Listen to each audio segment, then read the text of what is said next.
মেয়েদের কোনো হাওয়া বাতাস দূষণ করি বাচ্চাদের হাওয়া বাতাস দূষিত জিনিস থাকলে নিয়ে আসবা। আমার পাগলি আছে ঝাইরে দেবে, মহিলা মাইয়া ঝাইরে দেবে। ও ইয়া আছে আপনার স্ত্রী এসব ইয়া করে তারা বুঝে কবি করে না, তার বাবাই তার বাক্য দিয়ে দিছে ছাড়ে।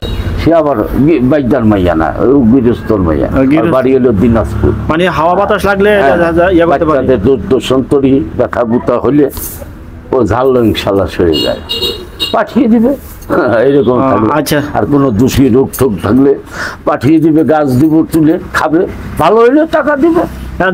বাচ্চা তো হয় না, আসবে আমার কাছে গাছন্তরী ওষুধ আছে, ওষুধ লিখে দেবো আর গাছ দেবো। আল্লাহ রহমতে 3 মাসে গর্ভে সন্তান হবে, হইলে আমার টাকা দিবে, না হলে এটা আমার ভাগ্য। এমনি কোনো আপনি কোনো হাদিয়াটা না আমি চাইয়ে নেই না, যার মনে চাই কিছু হাদিয়া ওর মনে তোলে যা দেয়। মানে চাইলাম 500, আপনারা দিলেন 200, খুশি, এইটাই এইরকমই আমার চাওয়া পাওয়া। মানে যে সফল হয় তাহলে টাকা দেয় নাকি? টাকা দিলে দেয়, কেউ এই কালে দেয়, কেউ পরকালে দেয় না। এখন আপনি কোনো নির্ধারিত ফি নাই যে আমার এত টাকা দেওয়া লাগবে, গ্যারান্টি নেই। আমি নির্দান্তি করলে বাইরে থাকতাম। কারণ শাশুড়ির কাছে যদি রোগী পাঠাই, হ্যাঁ যাইয়ে দিবে, ও খুশি হয়ে যা দেয়। হ্যাঁ, আমার গুরু বাবার বাড়ি হলো রানার মধ্যে ফতুল স্টেডিয়ামের লগে, রানা পাগলা যাবেন। আমার বাবাও ফু দেয়। আমার বাবা রাতার স্বামী আজ জঙ্গলবাসী, আমি বেদের সমাজের লোক। হ্যাঁ, 1200 লোকের ওস্তাদ আমি সমাজ ছাড়ি কেন জঙ্গলের মধ্যে আইছি। ওই যে কয় গুরুর বাক্য শিরে ধার্য যদি পালন করা যায়, লোভ লালসা সব কিছু ত্যাগ করতে হয়, নাহলে গুরুর বাক্য পাওয়া যায় না। আজকে 6টা বাড়ি ছাড়ছি, সম্বাদী হইলেছেন, সম্বাদী লিখ। আমরা তো সাংবাদিক না, আমি আইন করলে পাই, আইনে যাই না। পাগলি কয় বেলা আইন করা লাগবে না, আল্লাহ দিবে, ওই আল্লাহর উপরেই ভরসা করে আছি।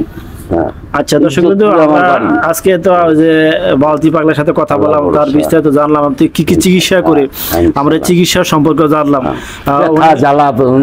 যে কোনো হাওয়া বাতাস দূষণ তরি থাক, আল্লাহর উপরে ভরসা করে আসবে, যোগাযোগ করবে। দর্শক বন্ধু, আমরা ভিডিওটা এখানে শেষ করতেছি।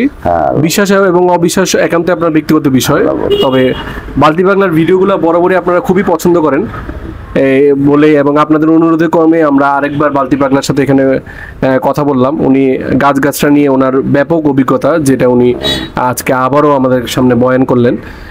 তো আমাদের দর্শকদের উদ্দেশ্যে কি বলতে চান শেষে? যদি ওনাদের ভালো লাগে একটু স্মরণ করবে। আচ্ছা ঠিক আছে, যদি ভালো লাগে অবশ্যই।